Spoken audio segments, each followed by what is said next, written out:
മുത്തലാഖ് വോട്ടെടുപ്പ് വിവാദത്തിൽ മുഖം രക്ഷിക്കാൻ മുസ്ലിം ലീഗ് നേതൃത്വം. വോട്ടെടുപ്പിൽ പങ്കെടുക്കാതിരുന്ന പി.കെ. കുഞ്ഞാലിക്കുട്ടിയിൽ നിന്ന് പാണക്കാട് ഹൈദരലി ശിഹാബ് തങ്ങൾ വിശദീകരണം തേടി.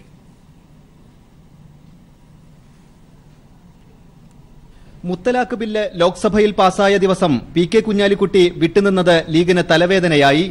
ലീഗ് സമുദായത്തെ വഞ്ചിക്കുകയാണെന്നാരോപിച്ച് കൂടുതൽ സംഘടനകൾ രംഗത്തെത്തിയതോടെ നേതൃത്വം കുഴങ്ങി. ഇ.ടി. മുഹമ്മദ് ബഷീറും എം.കെ. മുനീറും പരസ്പര വിരുദ്ധമായ പ്രസ്താവനകൾ നടത്തിയതും നേതൃത്വത്തിലെ ആശയക്കുഴപ്പം തുറന്നുകാട്ടി. പാർലമെന്റ് തെരഞ്ഞെടുപ്പ് കൂടി അടുത്തുനിൽക്കെ തിരിച്ചടി ഭയന്നാണ് വിശദീകരണം തേടാൻ തീരുമാനിച്ചത്. പാണക്കാട് ഹൈദരലി ശിഹാബ് തങ്ങൾ പി.കെ. കുഞ്ഞാലിക്കുട്ടിക്ക് കത്ത് നൽകി. ഫാസിസ്റ്റ് ശക്തികളുമായി സമരസപ്പെടുന്ന ശീലമാണ് ലീഗിനും കുഞ്ഞാലിക്കുട്ടിക്കുമെന്ന് INL ആരോപിച്ചു. ഫാസിസ്റ്റ് ശക്തികൾക്ക് അനുകൂലമായ നിലപാട് സ്വീകരിക്കുന്ന സമീപനം കുഞ്ഞാലിക്കുട്ടി സാഹിബിന്റെ അടുത്ത് ഉണ്ടായിട്ടുണ്ട്. അദ്ദേഹം മത്സരിക്കുന്ന കാലത്ത് ഞങ്ങൾ ഇവിടുത്തെ എല്ലാവരോടും പറഞ്ഞാണ് അദ്ദേഹത്തിന് ഫാസിസത്തെ എതിർക്കാൻ അദ്ദേഹത്തിന് സാധ്യമല്ല. അദ്ദേഹം ശീലിച്ചു പോകുന്നതേ അതാണ്. ഫാസിസവുമായി സമരസപ്പെട്ടുകൊണ്ടുള്ള നീക്കമാണ് അദ്ദേഹത്തിന്റെ മുൻകാല ചരിത്രത്തിലൊക്കെ ഉള്ളത്. ഉപരാഷ്ട്രപതി തെരഞ്ഞെടുപ്പിൽ നിന്നും ലീഗ് എംപിമാർ വിട്ടുനിന്ന വിവാദത്തിന് പിറകെയാണ് ലീഗിനെ സംശയത്തിന്റെ നിഴലിലാക്കി മുത്തലാഖ് വിവാദവും. കുഞ്ഞാലിക്കുട്ടി രാജിവെക്കണമെന്നാവശ്യപ്പെട്ട് INL പ്രവർത്തകർ മാർച്ച് നടത്തി. കുഞ്ഞാലിക്കുട്ടിയുടെ വസതിക്ക് സമീപം മാർച്ച് പോലീസ് തടഞ്ഞു. News bureau, Malappuram. മുത്തലാഖ് വിവാദത്തിൽ പാർട്ടിക്ക് വിശദീകരണം നൽകിയെന്ന് പി.കെ. കുഞ്ഞാലിക്കുട്ടി. വിവാഹത്തിൽ പങ്കെടുത്തതുകൊണ്ടല്ല വിട്ടുനിന്നത്, ചന്ദ്രികയുടെ ഗവേണിംഗ് ബോഡിയിൽ പങ്കെടുത്തതുകൊണ്ടാണെന്നും കുഞ്ഞാലിക്കുട്ടി പറഞ്ഞു. പല ഗൗരവമുള്ള കുറച്ച് പ്രശ്നങ്ങൾ കൈകാര്യം ചെയ്യാനാണ്. പാർട്ടി പ്രസിഡന്റിന് അറിയാം, അതേപോലെ തന്നെ ഡയറക്ടേഴ്സിനൊക്കെ അറിയാം. ആ ഗവേണിംഗ് ബോഡി മീറ്റിങ്ങിൽ ഡയറക്ടർമാരും ആ ഗവേണിംഗ് ബോഡി ചെയർമാനും അതേപോലെ തന്നെ അതിലംഗങ്ങളും ഒക്കെ പങ്കെടുത്തു. ഞാൻ 3 മണിക്കൂറോളം 27-ാം തീയതി ഉച്ചയ്ക്ക് ശേഷം പലരും ഇങ്ങനെ എനിക്ക് നാട്ടിൽ എന്തായിരുന്നു പരിപാടി എന്നുള്ളത് ഇന്നലെ ചർച്ചയിലൊക്കെ ഉണ്ടായിരുന്നു. ഇന്നലെ ഞാൻ യാത്രയിലായതുകൊണ്ട് എനിക്ക് ഇന്നലെ അത് സ്വീകരിക്കാൻ പറ്റില്ല. ചന്ദ്രിക പത്രത്തിൻ്റെ സുപ്രധാനമായ അത് നേരിടുന്ന പ്രതിസന്ധി സംബന്ധിച്ച് സുപ്രധാനമായ ഒരു ഡിസ്കഷൻ പുറത്തുനിന്നുള്ള ഡയറക്ടർമാരും കൂടി ഉൾപ്പെട്ട് ഇന്നലെ അന്ന് 27-ാം തീയതി നടത്താനുള്ളത് കൊണ്ട് ഞാൻ ആ ചർച്ചയ്ക്ക് പോയി.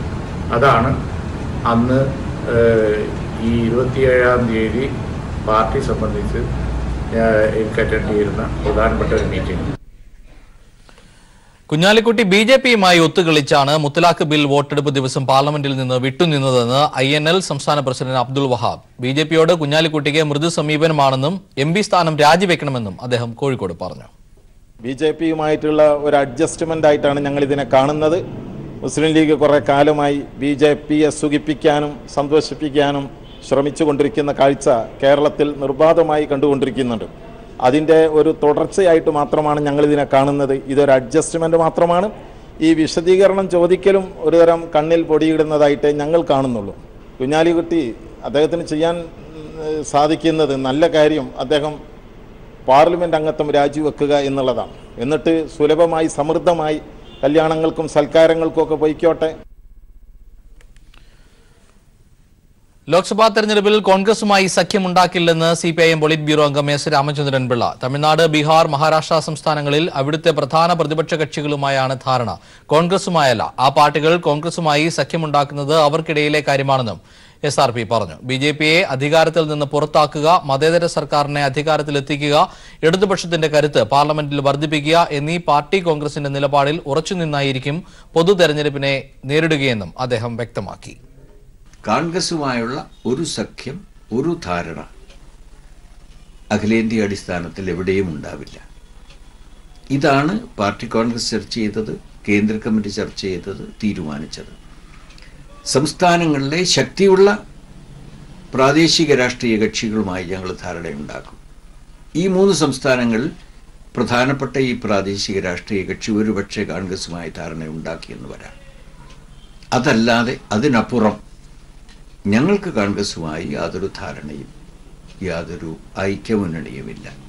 അതുമാത്രമല്ല, ഈ തെരഞ്ഞെടുപ്പിൽ ഇടതുപക്ഷ രാഷ്ട്രീയ കക്ഷികൾ കരുത്താർജിക്കേണ്ടത് വളരെ പ്രധാനമാണ്. ഇപ്പോൾ BJPക്കെതിരായ പ്രധാനപ്പെട്ട പ്രതിപക്ഷമാണ് കോൺഗ്രസ് എങ്കിലും കോൺഗ്രസ് പലപ്പോഴും സ്വീകരിക്കുന്നത് മൃദുല ഹിന്ദുത്വ സമീപനമാണ്. അവരുടെ മധ്യപ്രദേശത്തിലെ മാനിഫെസ്റ്റോ, രാജസ്ഥാനിലെ മാനിഫെസ്റ്റോ, അത്തരം ഒരു നിലപാട് കൊണ്ട് ഈ BJPയുടെ വർഗീയതയെ തോൽപ്പിക്കാനാവാത്തതാണ്. ഇടതുപക്ഷ പ്രസ്ഥാനങ്ങൾ കരുത്താർജിച്ചെങ്കിൽ മാത്രമേ ഈ കോൺഗ്രസിൻ്റെ തന്നെ ചാഞ്ചാട്ട നയങ്ങളെ എതിർക്കാനും ഒരു ഉറച്ച മതനിരപേക്ഷ നിലപാടിലേക്ക് നമുക്ക് ഈ രാഷ്ട്രീയ കക്ഷികളെ കൊണ്ടുവരാനും കഴിയും.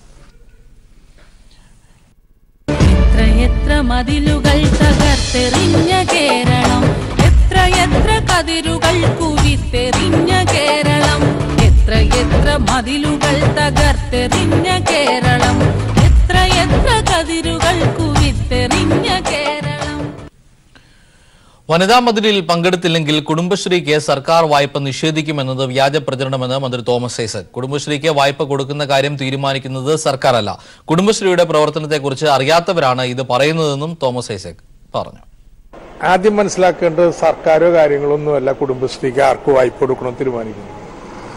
കുടുംബശ്രീ CDS പോലുമല്ല, കുടുംബശ്രീയുടെ യൂണിറ്റാണ്, അതിന്റെ യോഗമാണ്. അതില് വേറെ വായ്പ ബാധ്യത ഇല്ലെങ്കിലും വായ്പ കൊടുക്കുന്ന നിഷേധിക്കാൻ അവകാശമൊന്നുമില്ല. ഇതൊന്നും ചെയ്യാൻ പറ്റാത്ത കാര്യങ്ങളാണ് ഈ പറഞ്ഞുകൊണ്ടിരിക്കുന്നത്. സെയിം സർക്കാരല്ലല്ലോ ഫണ്ട് കൊടുക്കുന്നത്. ഇതൊക്കെ വിവരമില്ലാത്തവരുടെ ഓരോ ജൽപ്പനങ്ങളാണെന്ന്. സർക്കാരാണോ കുടുംബശ്രീക്ക് വായ്പക്ക് ഫണ്ട് കൊടുക്കുന്നത്? കുടുംബശ്രീ യൂണിറ്റ് ബാങ്ക് ലിങ്കേജ് മേടിച്ച് വഹിക്കുന്ന പൈസയല്ലേ. അപ്പൊ സർക്കാർ പണം കൊടുക്കൂലെന്ന് പറയുന്നതിൽ എന്താ അർത്ഥമുള്ളത്? വർഗീയ മതിൽ അല്ലെന്നും ശബരിമല വിശ്വാസങ്ങൾക്ക് എതിരല്ലെന്നും തുഷാർ വെള്ളാപ്പള്ളി. BDJS ഉള്ളവർക്ക് വനിതാ മതിലിൽ പങ്കെടുക്കുന്നതിന് തടസ്സമില്ലെന്നും തുഷാർ വെള്ളാപ്പള്ളി പറഞ്ഞു. ആദ്യം ഒരു കാര്യം നമ്മൾ മനസ്സിലാക്കേണ്ടത്, വനിതാ മതിൽ എന്ന് പറയുന്നത് ഈ പറയുന്ന ശബരിമലക്കെതിരല്ല, ശബരിമലക്കെതിരാണെന്ന് പറഞ്ഞുകൊണ്ടല്ലോ അത് വിളിച്ചു കൂട്ടിയത്. കേരളത്തിലെ മുഴുവൻ ഇവിടെ നവോത്ഥാന പ്രസ്ഥാനങ്ങളെയും വിളിച്ചു കൂട്ടിക്കൊണ്ട് കേരളത്തിലൊരു ഓർമ്മൽപ്പെടുത്തൽ വേണം എന്നുള്ള ഒരു തരത്തിലൊരു ആണല്ലോ തുടങ്ങിയത്. ഇത് വർഗീയ മതിലാണെന്ന് എനിക്ക് തോന്നുന്നില്ല. ഗവൺമെന്റ് നടത്തുന്ന ഒരു പരിപാടി, ആ പരിപാടിയിൽ അതിന് സഹകരിക്കാൻ കഴിയുന്നവർ സഹകരിക്കുക എന്നുള്ളതല്ലാതെ അതിനപ്പുറത്തേക്ക് വരുന്നൊരു കാര്യം. പിന്നെ ആർക്കെങ്കിലും BDJS എന്ന് പറയുന്ന പൊളിറ്റിക്കൽ പാർട്ടിയിൽ വിവിധ സമുദായത്തിലുള്ള നേതാക്കന്മാരും പ്രവർത്തകരും ഉണ്ട്. അവർക്ക് ആർക്കെങ്കിലും ഇതുമായി പങ്കെടുക്കണമെന്ന് താല്പര്യമുണ്ടെങ്കിൽ പോകുന്നതിന് യാതൊരു തടസ്സമില്ല എന്ന് മാത്രമാണ് ഞാൻ പറഞ്ഞിട്ടുള്ളത്.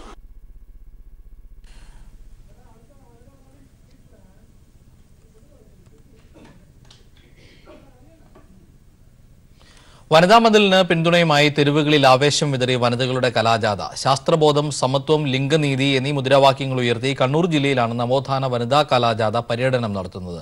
കേരള ശാസ്ത്ര സാഹിത്യ പരിഷത്ത് കണ്ണൂർ ജില്ലാ കമ്മിറ്റിയാണ് കലാജാഥ സംഘടിപ്പിച്ചത്.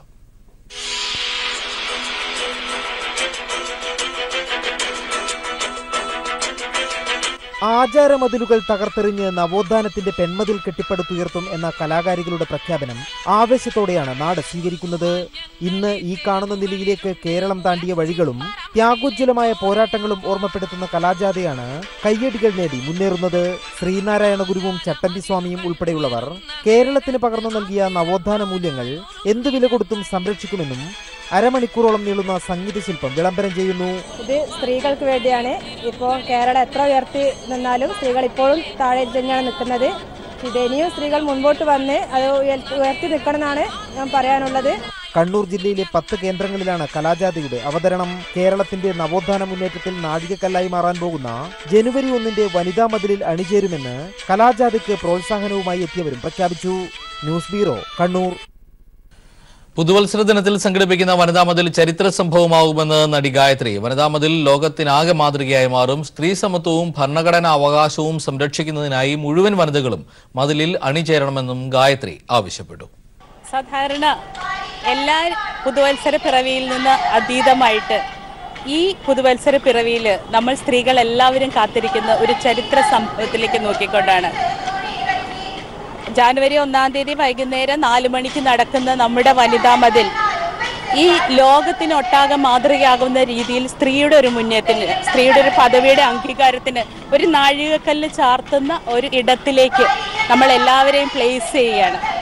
തീർച്ചയായിട്ടും ഞാനൊക്കെ 10-15 ദിവസമായിട്ട് തീർച്ചയായിട്ടും വനിതാ മതിലിൻ്റെ ആഹ്വാനത്തോടൊപ്പം കേരളത്തിലൊട്ടാകെയുണ്ട്. എന്നെ ഇപ്പോൾ കേൾക്കുന്ന എല്ലാ സ്ത്രീകളും ചിന്തിക്കുക, കൃത്യമായും ചിന്തിച്ചിട്ട് സ്ത്രീയുടെ പദവി, സ്ത്രീയുടെ അംഗീകാരം, സ്ത്രീയുടെ സമത്വം, ഭരണഘടനാപരമായുള്ള അവകാശം, അതിനുവേണ്ടി ഒത്തുചേർന്ന് ഒന്നായി നിൽക്കാൻ നമുക്കാവട്ടെ എന്ന് ആശംസിക്കുന്നു. വനിതാ മതിലിനോടൊപ്പം എല്ലാവരും ഒന്നിച്ചു നിൽക്കുക. വനിതാ മതിലിന്റെ പ്രസക്തി വിളിച്ചോതി ശീർഷക ഗാനങ്ങൾ. കവി പ്രഭാവർമ്മ രചിച്ച കേരളം മനം ഉണരുന്നു എന്ന ഗാനം മന്ത്രി കെ ശൈലജയും മുരുകൻ കാട്ടാക്കടയുടെ ഗാനം ONVയുടെ പത്നി PP സരോജിനിയും പ്രകാശനം ചെയ്തു. ചരിത്രമാകാനൊരുങ്ങിയാണ് വനിതാ മതിലിന്റെ പ്രചരണം സംസ്ഥാനത്ത് നടക്കുന്നത്. മതിലിന്റെ പ്രസക്തി വിളിച്ചോതുന്നതാണ് അതിന്റെ ശീർഷക ഗാനങ്ങൾ. കവി പ്രഭാവർമ്മ രചിച്ച കേരളം ഉണരുന്നു എന്ന ഗാനത്തിന്റെ പ്രകാശനം മന്ത്രി K Shailaja teacher women in cinema collective പ്രതിനിധിയായ ബീന പോളിന് നൽകി നിർവഹിച്ചു.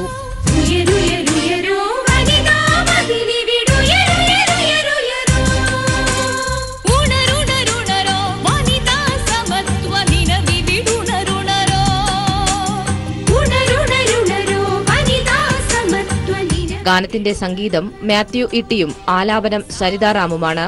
മതിലിന്റെ പ്രചരണഗാനമായ കവി മുരുകൻ കാട്ടാക്കടയുടെ ഗാനത്തിന്റെ പ്രകാശനം മലയാളികളുടെ പ്രിയ കവി ONVയുടെ പത്നി PP സരോജിനിയാണ് നിർവഹിച്ചത്.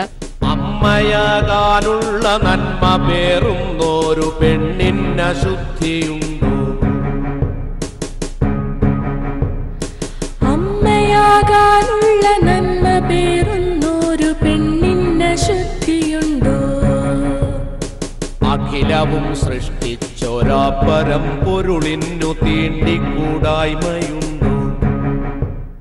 വനിതാ മുന്നേറ്റത്തിന്റെ ചരിത്രം കൂടി ഓർമ്മിപ്പിക്കുന്നതാണ് പ്രചാരണ ഗാനങ്ങൾ. News bureau, Thiruvananthapuram. ശബരിമലയിൽ ബോധപൂർവം പ്രശ്നങ്ങൾ ഉണ്ടാക്കാനുള്ള ഒരു ശ്രമവും അനുവദിക്കാനാകില്ലെന്ന് ദേവസ്വം മന്ത്രി കടകംപള്ളി സുരേന്ദ്രൻ. മകരവിളക്ക് സമാധാനപരമായി സംഘടിപ്പിക്കും. ഭരണഘടനയിൽ തൊട്ട് സത്യം ചെയ്ത് അധികാരത്തിൽ വന്ന സർക്കാരിന് സുപ്രീം കോടതി വിധി നടപ്പിലാക്കേണ്ടതുണ്ടെന്നും മന്ത്രി പറഞ്ഞു. ശബരിമലയുമായി ബന്ധപ്പെട്ട് കഴിഞ്ഞ സെപ്റ്റംബർ മാസം 28-ാം തീയതി ഒരു വിധി വന്നപ്പോൾ ഒരു ഭരണഘടനാ സ്ഥാപനം എന്നുള്ള നിലയിൽ ഭരണഘടനയിൽ തൊട്ട് സത്യം ചെയ്ത് അധികാരമേറ്റെടുത്ത ഒരു ഗവൺമെൻറ് എന്നുള്ള നിലയിൽ സുപ്രീം കോടതി വിധി നടപ്പിലാക്കും, അതിനാവശ്യമായിട്ടുള്ള നടപടികൾ സ്വീകരിക്കുമെന്ന് ഗവൺമെൻറ് പറയാൻ വേണ്ടി തയ്യാറായത്.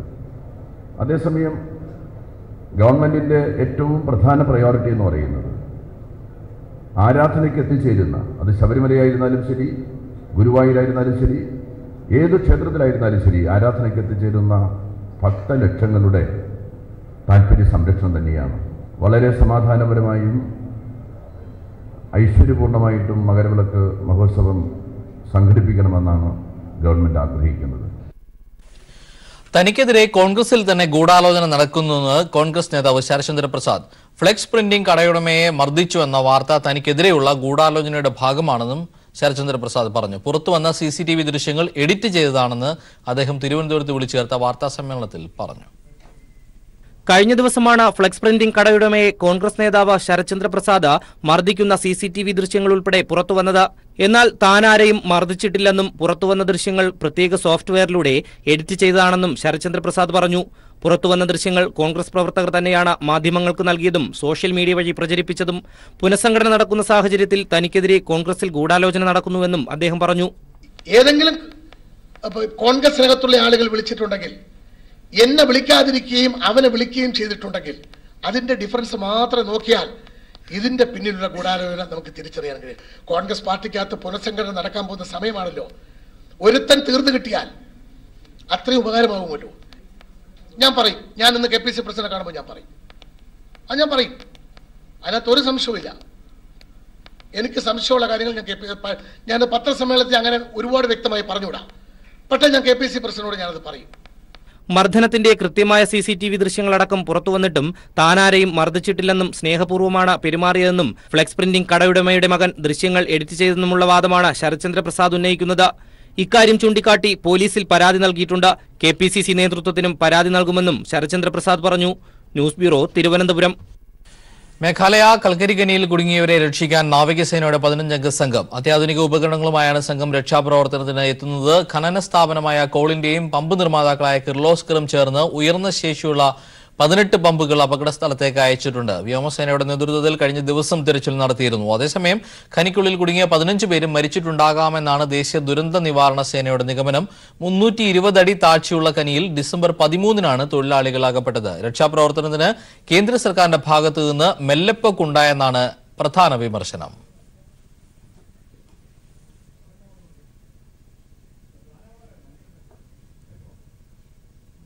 യുവ വനിതാ സംരംഭകർക്കായി കേരളി പീപ്പിൾ ടിവി ഏർപ്പെടുത്തിയ ജ്വാല പുരസ്കാരങ്ങൾ വിതരണം ചെയ്തു. കോഴിക്കോട് കടവ് റിസോർട്ടിൽ നടന്ന ചടങ്ങിൽ മലയാളം കമ്മ്യൂണിക്കേഷൻസ് ചെയർമാനും മലയാളത്തിന്റെ മഹാനടനുമായ മമ്മൂട്ടി പുരസ്കാരങ്ങൾ വിതരണം ചെയ്തു.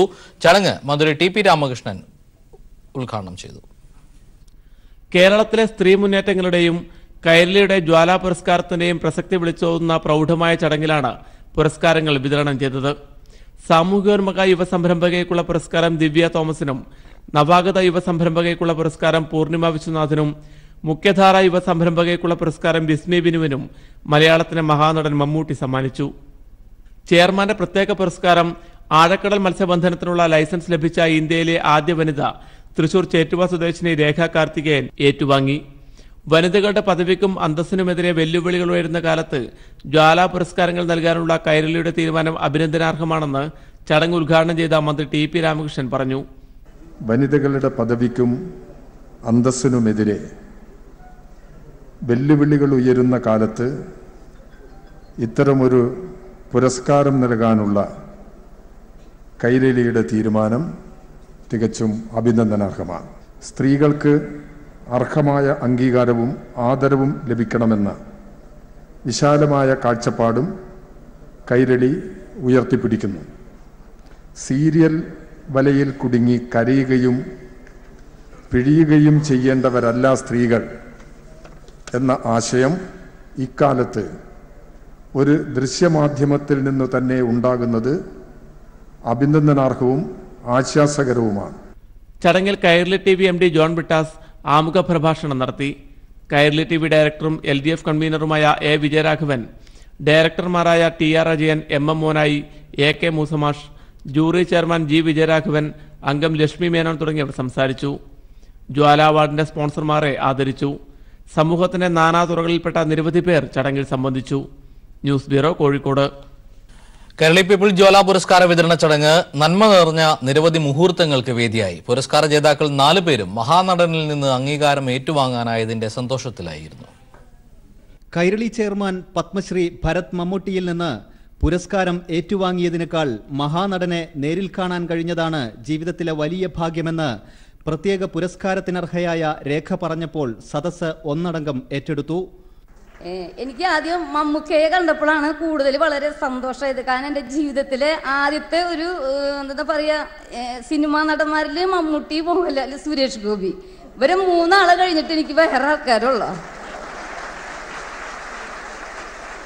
അപ്പോൾ ആളെ കണ്ടതിലാണ് എനിക്ക് കൂടുതൽ സന്തോഷം. കാരണം എനിക്ക് അംഗീകാരം കിട്ടിയതല്ല, ആളെ കണ്ടതിലാണ് എനിക്ക് കൂടുതൽ സന്തോഷം. തന്റെ പ്രിയപ്പെട്ടവർക്ക് ഹായ് പറയണമെന്ന് രേഖ ആവശ്യപ്പെട്ടപ്പോൾ മമ്മൂട്ടിയുടെ പ്രതികരണം ഇങ്ങനെ: കൈരളി ക്യാമറ ഒന്നിങ്ങോട്ട് തിരിക്കണേ. സന്തോഷായി, റഷീദ് ഹായ്. സാമൂഹ്യോന്മുഖ യുവ സംരംഭകയ്ക്കുള്ള പുരസ്കാരത്തിനർഹയായ ദിവ്യ തോമസ് നെറ്റിപ്പട്ടം ആലേഖനം ചെയ്ത പേപ്പർ ബാഗ് മമ്മൂട്ടിക്ക് സമ്മാനിച്ചു. പ്രളയ അതിജീവനത്തിന്റെ പ്രതീകമായ ചെക്കുട്ടിപ്പാവ ആദ്യ ജ്വാല അവാർഡ് ജേതാവും വ്യവസായ സംരംഭകയുമായ ലക്ഷ്മി മേനോൻ സമ്മാനിച്ചത് കരഘോഷത്തോടെയാണ് സദസ്സ് സ്വീകരിച്ചത്. മമ്മൂട്ടിയുടെ 2 ചിത്രങ്ങളുമായി ബന്ധപ്പെട്ട ഓർമ്മകൾ മുഖ്യധാര യുവസംരംഭകയ്ക്കുള്ള പുരസ്കാരത്തിനർഹയായ ബിസ്മി ബിനു പങ്കുവച്ചത് മഹാനടനും കൗതുകമുണർത്തി. ആദ്യമായിട്ടാണ് ഇത്രയും വലിയൊരു വേദിയിൽ ഞാൻ വന്ന് നിൽക്കുന്നത്. മമ്മൂക്കായുടെ നിന്ന് ഒരു അവാർഡ് കിട്ടുക എന്നുള്ളത് എൻ്റെ ജീവിതത്തിലെ ഏറ്റവും വലിയൊരു ഭാഗ്യമാണ്.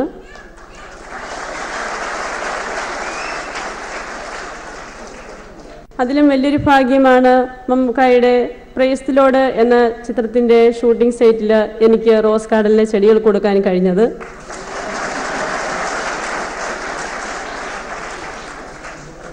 തോപ്പിൽ ജോപ്പൻ സിനിമയുടെ ഷൂട്ടിങ്ങും റോസ് ഗാർഡന്റെ ഫ്രണ്ട് വശമായിരുന്നു എടുത്തിരുന്നത്. രേഖ കാർത്തികേയന്റെ മക്കളുടെ വിദ്യാഭ്യാസ ചെലവിലേക്കായി 1 ലക്ഷം രൂപ OV മുസ്തഫ വേദിയിലെത്തി പ്രഖ്യാപിച്ചത് ചടങ്ങിന്റെ നന്മ പൂക്കുന്ന കാഴ്ചയായി. News bureau, Kozhikode. മാനുഷികമാണ് കൈരളി ടിവിയുടെ എല്ലാ പുരസ്കാരങ്ങളുമെന്ന് മലയാളത്തിന്റെ മഹാനടൻ പത്മശ്രീ ഭരത് മമ്മൂട്ടി പറഞ്ഞു. ഇന്നത്തെ സാമൂഹിക അന്തരീക്ഷത്തിൽ ജ്വാല പുരസ്കാരത്തിന് വലിയ പ്രാധാന്യമുണ്ടെന്ന് Kairali TV managing director John ബ്രിട്ടാസും വ്യക്തമാക്കി. ജ്വാല പുരസ്കാര ചടങ്ങിനിടെയായിരുന്നു ഇരുവരുടെയും പ്രതികരണം.